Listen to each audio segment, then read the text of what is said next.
Salut les petits, alors aujourd'hui on est avec Matt Gonzalez de Flying Fish Freediving. Voilà, il va mettre le bateau à l'eau à fond.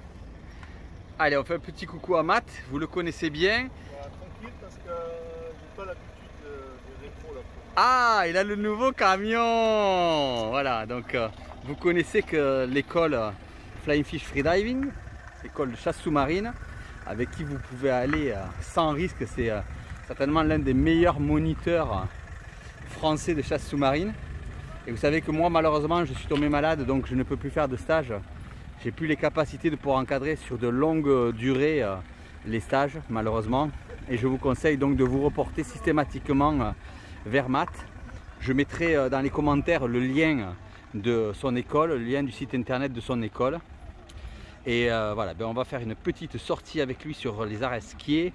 Et vous allez voir du beau poisson, j'espère. Alors Matt fait partie aussi de l'équipe de Sel Noir, hein, comme vous le savez, avec les images et les photos faites en noir et blanc.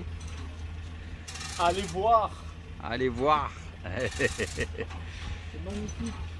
Ouais, vraiment de très belles images qu'il réalise en vidéo et en photo en noir et blanc. Allez, on va mettre ce bateau à l'eau.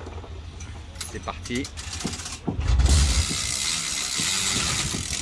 On est sur la cale de la mise à l'eau de Frontignan pour cette journée de pêche avec Matt. Alors mon Matt, ça va? Eh ben, impeccable. Et toi? Ouais, écoute, en pleine forme. On va pas dire ça, vu ce qui m'est arrivé cet hiver, on va pas dire ça, mais on va reprendre tranquillou. Voilà, on va reprendre tranquillou. Tu vas quoi surtout beaucoup me surveiller parce que ça va vraiment être mes premières apnées un peu plus profondes. J'ai réussi à reprendre sur les sèches tranquillement, mais dans 0 m d'eau, 0,5. Là, c'est la première fois que je vais commencer à me relancer un peu à plus de 10, donc tu vas me surveiller gentiment. Puis si ça va, ça va. Hein. Ouais, voilà, des petites apnées de plaisir, de reprise. Ouais. De toute façon, d'une manière générale, ça doit être comme ça pour tout le monde à la reprise. Ouais, exactement. Trouver les sensations, le bien-être, Bah, le plaisir d'être ouais. dans l'eau. Exactement. Trouver son aquacité. Donc, t'es mon petit élève. Ouais, voilà, il est content. Ouais, ça me fait plaisir, franchement. Moi aussi, je suis en stage. Avec toi, je suis toujours voilà. Alors, on est toujours tous en stage. Il faut savoir qu'on est tous toujours en stage en train d'apprendre. Voilà, tout le temps. Toujours des autres, tout le temps. Du poisson, de la mer, de l'échange avec les gens, de tout ça, et c'est ça qui est important. Exactement. On a mis les tentes de chasser là, dans 8 mètres d'eau. Ah ouais? Les seuls à le constater, mais d'ailleurs les stagiaires sur Bagnoul, c'est là, pareil, dans 5 mètres d'eau. Il y avait plein de thons cette semaine. Dans 5 mètres d'eau, l'indienne. Il y est passé devant? Devant. Le biotope au large de Frontignan est très particulier, on l'appelle le plateau des Aresquiers. Et c'est un biotope très spécifique à cette région. Ce sont des coralligènes. Des coralligènes, ce sont des coraux de Méditerranée qui ont depuis des années poussé là et se sont transformés en pierre et créé des cavités multiples dans tous les sens où le poisson navigue de part en part. Là, on vient de voir un petit sard rentrer dans les failles. Le plateau se situe entre 5 et 15 mètres et il regorge de vie. Attention, c'est pas une pêche facile contrairement à ce que vous pouvez croire, hein, parce que le poisson a beaucoup de zones de repli où pouvoir se cacher. Ouais, c'est clair, ouais. Plus clair que là-bas. Mais c'est vide. Matt connaît particulièrement bien cette zone et si vous êtes en stage de perfectionnement, n'hésitez pas à lui demander de l'explorer. Vous allez vous régaler lors de ces stages. Vraiment, c'est une zone magnifique. Regardez où vous pouvez observer des coraux superbes, des gorgones. Vraiment, c'est vraiment très spécifique et c'est vraiment très joli. Vous verrez lors de la vidéo, on croise souvent des langoustes. Sur cette zone, non seulement vous pouvez pêcher à trous, mais vous pouvez aussi pêcher à la gâchon. Alors bien sûr, quand vous allez vous poser, vous devez faire attention au milieu, de ne pas écraser les gorgones, de ne pas abîmer les roches. Soyez vigilants, soyez légers, posez-vous, faites vos appels et vous verrez arriver les sards. Bon là, juste avant, j'avais vu un denti qui malheureusement, en remontant de la pierre en train de de chasser à trous, je n'ai pas pu le tirer.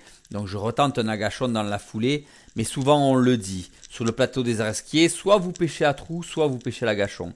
Si vous pêchez à trous, vous ferez du poisson. Si vous pêchez à l'agachon, vous ne pourrez pas faire les deux en même temps. Sinon, quand vous pêcherez à trous, vous tomberez sur du poisson de passage. Et quand vous serez à l'agachon, vous verrez des sards comme là et vous ne les tirerez pas. Sur la dérive, je tombe sur une grosse faille, je rentre, il y avait 2 labres bleus magnifiques. Je les suis, je rentre dans la faille, rien. Je lève la tête pour relever, tu sais, de la faille. Denti. Ah, il était à limite de visible et j'aurais dit bien 2,5 kg, tu vois. Mais là, et il était là. Je n'ai pas été attentif, j'ai été trop sur le. Trop sur la chasse à trous, tu sais. Et je me suis fait avoir. Et là j'ai refait l'agachon, je les ai pas eus. Vous m'avez entendu parler de dérive. Alors en fait, tout simplement, on se place à un point haut du plateau et on va dériver en même temps que le bateau. Alors soit avec le capitaine sur le bateau, soit avec l'ancre flottante, soit à côte du bateau. Et on va descendre en se laissant porter par le courant de façon à pouvoir pêcher. Ça permet de pouvoir explorer de très grandes zones du plateau sans poser trop l'ancre au fond qui a là aussi a tendance à abîmer la côte. Donc à chaque fois qu'on pose l'ancre, malheureusement, on fait des dégâts. Et regardez là, à côté de moi, le labre bleu, il est magnifique, posé. Je ne l'avais pas vu en descendant. Ah, je me dis, allez, je vais le tenter au poule spire pour rigoler. Puisque je descends souvent avec mes 2 fusils. Mon fusil et mon poule spire. Ah, mais je l'ai raté. C'était rigolo. Bon, il fallait essayer. Et c'est des poissons qui sont très bons pour les mettre dans la soupe. Et j'avance et je le recroise un peu plus loin. J'aurais pu le tirer, mais il a eu une chance, il s'en est sorti, alors il mérite la vie. C'est vide. C'est glacé et c'est vide.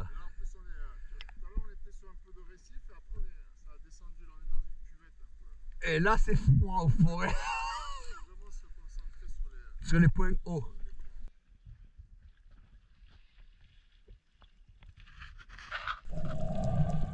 Personnellement, je préfère de loin, et vous le savez, la pêche à trous que la pêche à l'agachon. C'est comme ça, j'ai changé mon mode de pêche en quelques années, peut-être un peu les années qui passent, et voilà, on change un peu, on passe d'une pêche à l'autre. Et là, je descends et je fais de l'indienne. Alors l'indienne se fait en surface, mais aussi au fond. C'est-à-dire que ça consiste à se déplacer le long des roches en cherchant le poisson qui musote à l'entrée des trous et en cherchant bien sûr les bonnes failles où le poisson peut se trouver. Donc là, je regarde, je longe le magnifique coralligène des Aresquiers. Je m'approche tout doucement et là, j'aperçois au loin une sorte de cavité. Donc je me dirige vers elle. Je trouve que la zone est belle, il faut insister, et m'y diriger dessus, voilà. Et là, j'arrive et il y a un banc d'oblade à l'intérieur qui gicle. Et c'est souvent, ça signifie souvent qu'il y a du poisson. Donc je regarde à droite, à gauche, je vois rien. Et posé au sol, vous l'avez vu? Ah ben oui, un magnifique chapon. Et je le prends parce que c'est un de mes poissons préférés à chasser et surtout à manger. Et voilà, un joli chapon pour la bouillabaisse. Vraiment très content de cette prise parce que c'est vraiment l'un de mes poissons préférés.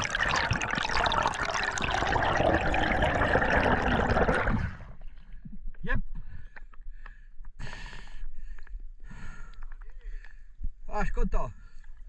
Là, la grotte, elle est là. Il y avait un banc d'oblade dedans. Et je l'avais pas vu sur le coup. Et au fond, il y avait le chapon posé. Bravo. En plus, c'est des poissons que j'adore. Il est joli. Pour le mettre dans la bouillabaisse, ça, c'est un régal. Ça, c'est un délice. Ah, c'est beau. J'adore ça. Tu sais quoi, rarement j'en vois des jolis comme ça. Ça fait plaisir. Ah. Franchement, ça, c'est un poisson qui fait plaisir parce que je te dis, en plus, moi, j'adore les manger. Quand je les fais dans la bouillabaisse, c'est vraiment un délice, un régal ces poissons. Ils donnent beaucoup de goût en fait à la bouillabaisse. Et puis bon, il faut faire attention aux épines parce qu'ils ont des épines sur le dessus, mais aussi on les voit sur les ouïes, tu vois. Et même à la nageoire anale. Mais c'est des poissons qui donnent un goût phénoménal à la bouillabaisse. Et puis celui-là est de très belle taille, donc ça va. Ah, je suis content. Et bravo. Beau poisson. Ça part de là? Merci mon pote. J'ai dit, il y a une grotte. En général, souvent, il y a un petit mérou là qui s'y cale, un mostel. Bon, voilà, il y avait là. J'ai trouvé la grotte. Ouais. En fait, il y avait plein d'oblades dedans. Toutes les oblades sont sorties. Je dis, bon, il n'y a rien, il n'y a rien. Puis je baisse les yeux au pied de la grotte. Et il était là. Je dis, waouh, celui-là, je le prends. Impeccable, super. Le plateau est vraiment très creux par endroits et vous trouverez souvent des endroits où vous aurez des trous qui vous permettent carrément de passer sous des arches. Profitez-en parce que des fois à la sortie de l'arche, le poisson ne vous aura pas vu et vous pouvez arriver à le surprendre. Bon là c'est pas le cas mais ne négligez pas cette option. Et toujours regardez bien les pierres qui se trouvent en sortie parce que ça peut permettre au poisson de se cacher. Quand vous remontez au-dessus du plateau, vous voyez qu'il y a quand même presque 2 mètres de dénivelé et que vous arrivez de l'autre côté, pensez à redescendre de l'autre côté. Là aussi, vous pourrez trouver du poisson qui est en train de museauter à ras du sable au pied du plateau. C'est vraiment magnifique. Ah, les sards sont trop petits. Je les trouve trop petits. Je n'ai pas envie de tirer des petits sards. Tant pis, je vais chercher peut-être moins de poissons mais plus beaux. Allez, je suis Matt dans ses évolutions. Beau palmage. Et il arrive sur une pierre, il observe, il cherche. Et vous voyez, s'il ne voit pas le poisson, il va se déplacer au fond, lui aussi, pour arriver à trouver le poisson dans les rags. Là, il voit une nouvelle rague et il a vu quelque chose passer devant la rague. Vous l'avez vu, juste à l'orée de la rague, on l'a vu. Elle rentrait, en fait c'est une magnifique mostel, vous allez voir. Et puis là, on ne fait pas la fine bouche, hein, c'est le genre de poisson qu'on prend. Hein. Et Matt, qui pêche avec un fusil d'anti-spearfishing noir, ben, se fait plaisir, il la tire, et il a bien raison. Et là, vous voyez, il va au contact, là aussi, toujours penser à ne pas abîmer le milieu. Et regardez, il sort son poisson, il l'a tué vraiment net, un tir parfait. Vraiment une très belle action de la part de Matt.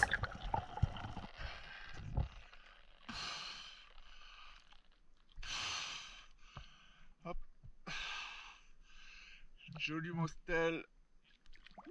Elle n'a pas souffert. Ah, t'as fait le bel mostel, mon salaud. Tu me l'as pas dit celle-là. Ouais. Elle n'a pas souffert. Comme le chapeau. Tué, net. Vivant, mort. Fais gaffe de pas perdre ton fusil. Hein. Ouais, il est là. On commence à apporter le fusil. Le premier là, il a la giclée, le plus gros il est resté, mais j'ai calé le fusil devant, je suis pas certain Qu'ils sont restés. On va voir. Allez, je te suis. C'est un grand plaisir pour moi de suivre des chasseurs comme Matt dans leurs évolutions parce que c'est vraiment des chasseurs qui ont une dynamique sous l'eau, une aquacité magnifique. Alors on dit aquaticité, mais je trouve ça nul, donc je dis aquacité. Je vais encore me faire reprendre sur les commentaires de la vidéo, mais c'est pas grave. Et vraiment, c'est vraiment un très beau chasseur, Matt. Il est très performant. Matt, t'as vu la langouste à côté? Il y a une langouste à côté. Ah, on va aller la voir. Allez, c'est Matt qui me filme ce coup-ci. Je descends. On va vous montrer que le plateau des Areskies regorge de langoustes. Alors je vous le dis, hein, ne les prenez pas s'il vous plaît, ce sont des petits spécimens. Bien sûr si vous en trouvez une très grosse, d'accord, mais puisqu'on est hors du parc national, mais pour les petites comme ça, il faut les laisser tranquilles. Et regardez, je vais le montrer à Matt parce que pour une fois c'est moi qui les vois. Et regardez, 1, 2, elles sont belles, hein, elles sont magnifiques. Allez, je vais aller l'embêter un peu. Attention quand vous touchez leurs antennes, de ne pas leur faire mal. Hein. Et j'en vois une troisième là-bas. Alors je lui montre. Vraiment, c'est un très joli spectacle. C'est vraiment, voilà, ça fait plaisir. Ça veut dire que la vie est là. C'est vraiment un plateau qui dispose encore de beaucoup de vie. C'est vraiment très joli. Oh, petite langouste. Hein. Toujours joli à voir. On change de zone? Ouais, t'as vu, c'est vraiment du bruit. Je fais juste un petit tour là. Ah, vas-y, on continue. Là, tu vois, t'as une caverne principale et autour, c'est que du gruyère. Et je suis allé loin partout, il y a plein de gruyères partout. Ouais. Je suis passé dans certaines zones au-dessous et tout ça, mais le poisson n'est pas fixé. Il est fébrile et il nage. Je sais pas si peut-être que les thons, ça joue pas aussi, parce qu'ils aiment pas ça, ils se font chasser par les thons. Hein. Ah là, ils se font tracer, comme on dit. C'est pour ça aussi qu'ils sont pas à l'aise. Lors des premières apnées, nous avons eu un thon qui est passé. On l'a pas filmé malheureusement, il a sauté juste à côté du bateau par 2 fois. Et c'est vrai que quand les thons sont là au mois de mars, avril, mai, ils font fuir le poisson, hein, il ne faut pas se leurrer. Après ils partent vers le large et donc du coup le poisson est moins stressé sur juillet, août, septembre. Mais sur les premiers mois de l'année, là, mars, avril et mai, c'est souvent un vrai problème la présence de thons, d'énormes thons en quantité qui font vraiment très très peur aux poissons. Et là regardez, je voulais laisser l'action parce que vraiment vous allez voir, je fais une erreur. Je m'en veux énormément, mais vous savez qu'on apprend beaucoup aussi de ces erreurs, donc j'ai préféré vous la laisser, même si je n'aime pas montrer ce genre de choses. Je trouve un sard, un beau sard dans un trou, je le tire. Très bien, parfait, je vais au contact direct, hein, voilà, et je vais le sortir. Là déjà peut-être que j'aurais pu le laisser au fond et aller le chercher après. Et je vois qu'il est mal pris, et que l'ardillon n'a pas dépassé, et voilà, il vient de s'échapper entre mes mains. Tout ça parce que j'ai pas serré suffisamment fort le poisson. Non! Non, c'est pas possible! Non, pas ça! Putain, non! Oh là là là là là! Il m'a échappé dans les mains! Dans les mains! Je viens de décrocher un sard de plus d'1 kilo dans les mains en remontant! Et tout ça pourquoi? J'ai changé ma flèche hier, j'ai pas retourné la photo. Voilà, c'est tout.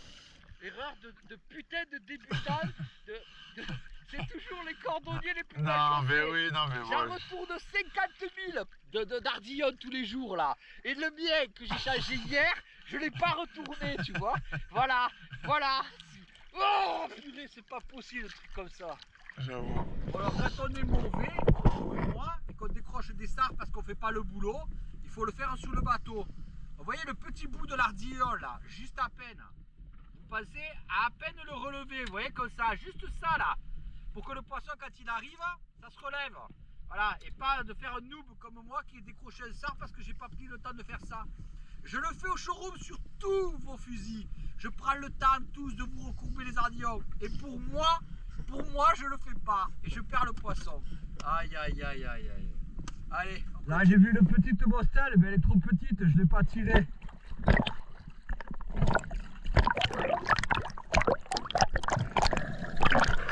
Allez, c'est reparti. On suit Matt encore dans ses évolutions et dans sa pêche.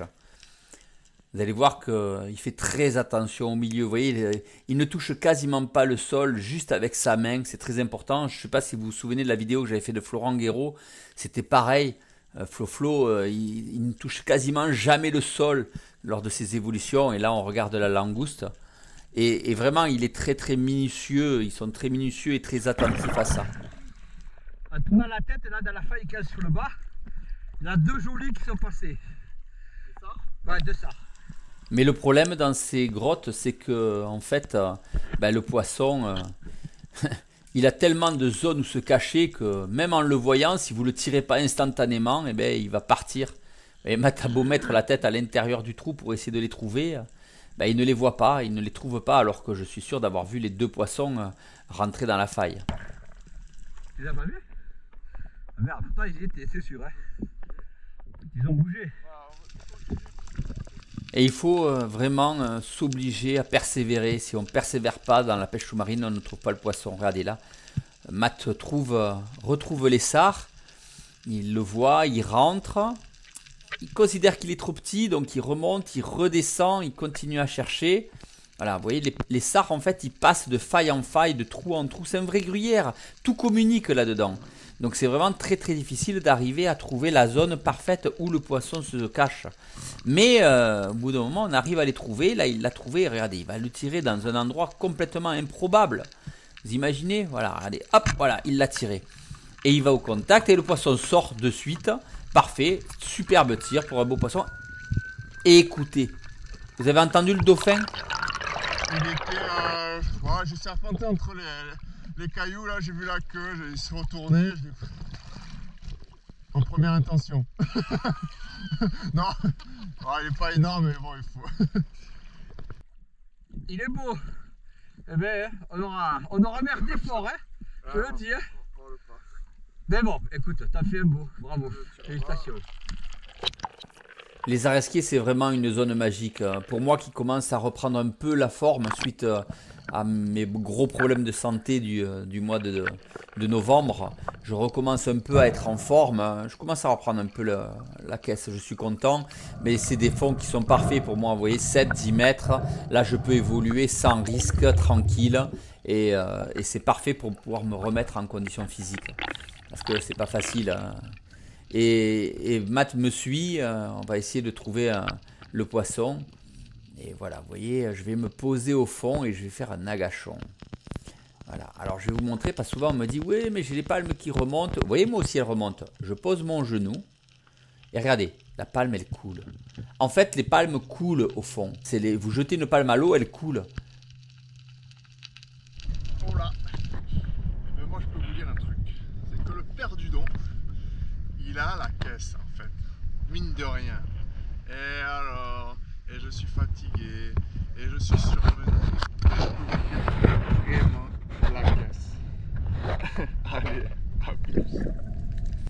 Allez, je vous montre un peu une belle action là, avec les fusils Denti Spearfishing 1.0, Matt pêche avec les 1.1 noirs. Je descends, je regarde dans une faille, je vois un sard au fond de la faille, très loin, je tends mon bras, je tire. Et là, ben, tout est bloqué. Donc on va prendre son temps et je vais vous expliquer un peu comment on procède. Du coup on remonte, on ne tire pas, hein, parce que sinon on va tout défaire. On défait son moulinet, on remonte tranquillement. Je voyais que j'avais préalablement repéré la pierre avec la bouée. Et on va accrocher le fusil à la bouée pour qu'il reste bien à la verticale.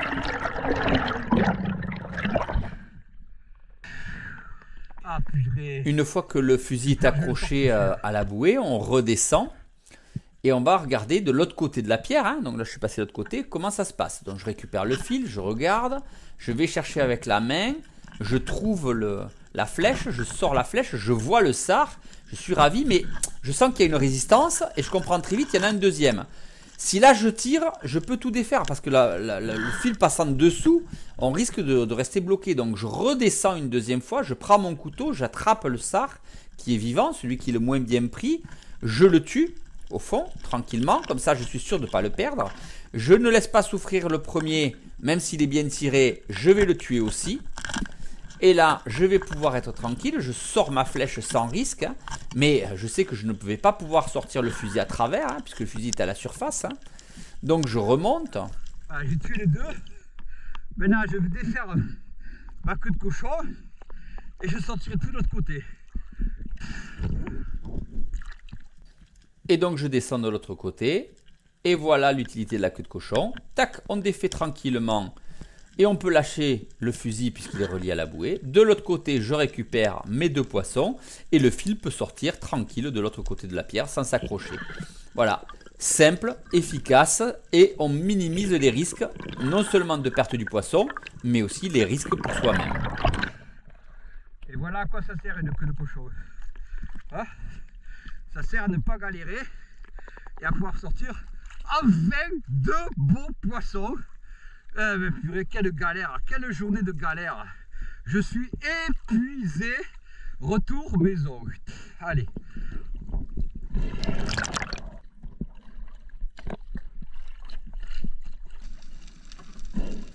On continuera à essayer de chasser quelques sards au poule spear pour les images. Malheureusement, les poissons étaient très craintifs. Ils n'arrêtent pas de bouger dans tous les sens dans les pierres. Ils n'étaient pas stables. Donc du coup, on n'aura pas réussi à en faire un.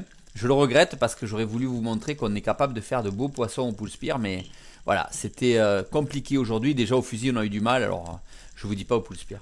Et puis, encore une fois, je ne tire pas le poisson ou je ne lâche pas le tir si je risque de l'abîmer sans pouvoir être sûr de le prendre. Si c'est pour le blesser, j'ai déjà fait une erreur dans la journée, c'était déjà trop. Donc voilà, on préfère ne pas abîmer du poisson pour le plaisir et rester toujours noble pour le poisson. Il a 4 dedans, mais il navigue. Et comme je ne veux pas l'abîmer, je ne veux pas le taper pour le décrocher, J'ai préféré pas tirer, mais c'était rigolo. Il me regardait, j'étais là, je dis... Bon alors mon Matt. Oh là. Bing. Et voilà. Pêche du jour. Écoute, on s'est régalé quand même, hein. On s'est éclaté. Ouais, on fait quand même beau chapon, beau sard, belle mostelle. Beau chapeau surtout. On s'est vraiment régalé. Beau chapeau. Et écoute, c'était dur, très dur. Mais c'était un grand plaisir, encore une fois, de faire cette sortie avec toi. Merci. Ouais, carrément. J'aurais aimé se sortir quelques gros papés. Là. Ah, ne m'en parle pas, il y en a un que, sur la vidéo qui me fait mal au cœur. Hein. Des gros sards. Mais tiens, je les range. Vas-y. Mais on va. C'est comme ça. C'est la Début de vie. saison, début Ouais. de saison, c'est toujours un petit peu compliqué. Grosse thermocline, poisson très stressé. Mais on a réussi à sortir l'épingle du jeu. Et demain, tu pars en stage au Frioul, c'est Demain, ça? ouais, je pars avec un client. Là, on part sur Marseille tous les deux. D'accord. Et après, pour ce 2 week-end jours. Week-end Jour aussi? off. Non, j'étais en off aujourd'hui. Ouais. Après? Vendredi jour off et pareil le week-end, samedi, dimanche, Wow. stage d'initiation ici sur 7. Là, tu enchaînes hein, en ce moment. Et là ça y est, la saison est partie. Tu n'auras plus de temps pour m'amener pêcher. Ben non, mais regarde, on a trouvé. On a trouvé un temps. On s'est imposé un jour. Allez, on vous dit bye bye les petits. bientôt. À bientôt. J'espère que cette vidéo vous aura plu, que vous aurez encore appris plein de choses. Et puis on essaiera de remettre ça bientôt. Avec grand plaisir. Bye bye les petits. Ciao. Ciao.